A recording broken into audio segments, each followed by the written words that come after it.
Some credit cards, they are designed to trap you. And those people who get approved are the target. You think that you're getting a second chance, but what you're really getting is an expensive lesson. Let me explain. You apply for a credit card because your credit isn't perfect. You may have even gotten that offer in the mail. So of course you get approved and you feel relieved. Finally, somebody approved me.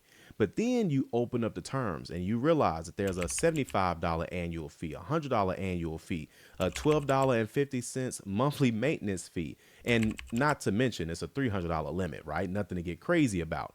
And of course, a high interest rate. No real rewards, no real benefits, just fees. Hello everyone, my name is Calvin Russell. I'm a certified FICO professional and a licensed real estate agent.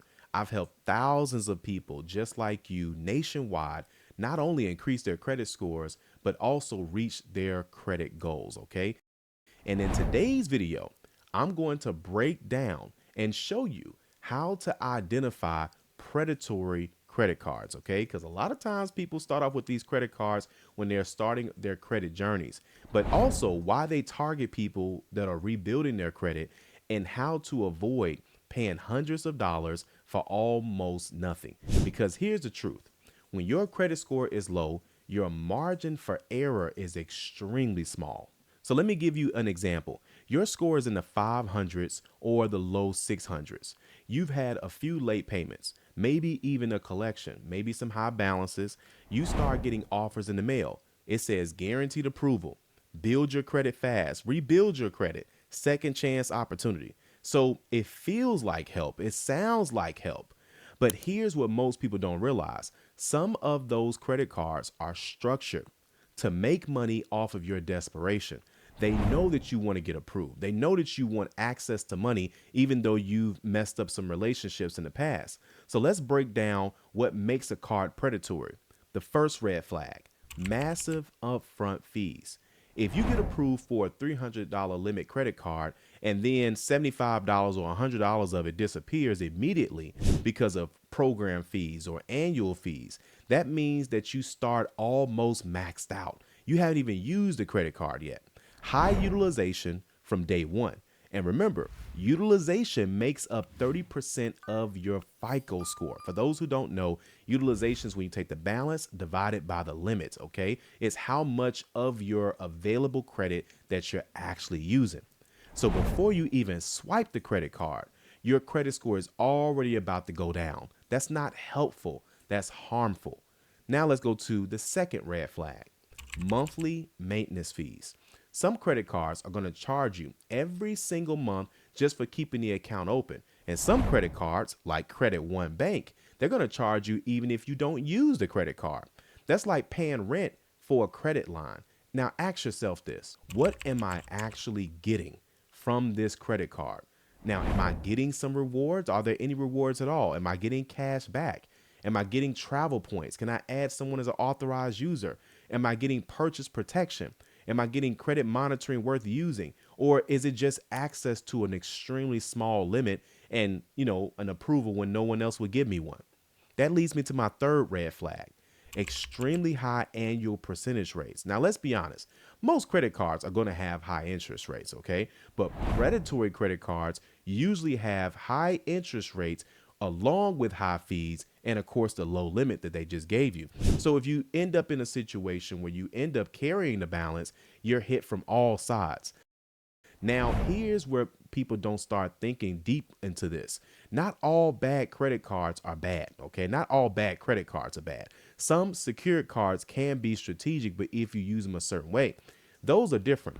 You put down a deposit and you get a limit equal to that deposit. And in most cases, there's a low or no annual fee and they report to the major credit bureaus. Now that can be useful, but because this is an unsecured card, people feel that the card is going to be different when in some cases you really could have done better with a specific, secured credit card like a Capital One or Open Sky. I've seen people pay $200 or $400 in fees the first year for a 300 limit credit card. That money could have gone towards something like lowering your balances that you on other cards that you have, settling collections, building savings. Now, inside of my private credit community, we help people compare those options before they even apply for anything. We answer those questions because once you apply, that inquiry is already done. If you're serious about rebuilding the right way, scan the QR code right here on your screen or click the link in the description below and join us today. Now, here's where we kind of open this up. Why do those cards even exist? Because lenders price for risk. Here's the thing. When your credit score is low, you're considered a higher risk. Same thing with, if you've had a bankruptcy, you've had a charge off collection, they look at all of those as risk factors. Some lenders offset that risk with deposits. Others are going to offset that risk with fees. The problem is when the fees outweigh the value. Here's a simple filter that you can use before you apply for any of those types of credit cards.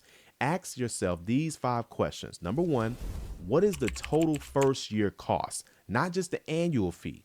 What are all the fees I'm going to pay to keep this credit card? Number 2, is there a path to upgrade to a better card? Number 3, does it report to all 3 major credit bureaus? Number 4, is the limit high enough to keep utilization low? And number 5, would a secured credit card accomplish the same goal for less money? Now, if the answer to those questions make you uncomfortable, this is where it's okay for you to pause and stop. Predatory cards rely on speed and emotion. Strategy requires patience. And if you're unsure whether a card that you're considering is helping you or hurting you, your bigger credit plan, then that's exactly why we offer a custom credit game plan. My team reviews your credit profile and your credit goals, and we help you choose the tools that's actually going to move your credit score. If you want that, scan the QR code or click the link in the description below to learn more. Because rebuilding your credit isn't about grabbing every single approval that you get in the mail. It's about choosing the right types of approvals. Now let's do a quick recap, especially if you haven't been taking notes. This is the time to do it. Predatory cards are going to have high annual fees, monthly maintenance fees, very low limits, a high APR, no meaningful rewards, no upgrade path. Okay. They're going to target people that are rebuilding credit. It's going to feel good to get approved, but you got to think long term. They reduce your available limit immediately, and they also make your utilization worse, especially those first 1 to 2 months. But you do have options. You can go with secured credit cards. You can go with credit builder loans. You can rebuild your credit and then go to another credit card. You can even become an authorized user on someone else's credit card and then go get the credit card. Okay. They also have balance reduction plans. You don't need to overpay to rebuild your credit. So here's my question to you. Have you ever had a credit card where the fees felt bigger than the benefits? Or are you considering getting a credit card that you just got approved for, but it feels like it's a predatory credit card? Let us know in the comment section below, because awareness is going to help us not only show you how you can protect your wallet, but so we know what type of content to make in the future. And listen, if you like this video, you'll most definitely love the next one. I'll see you there.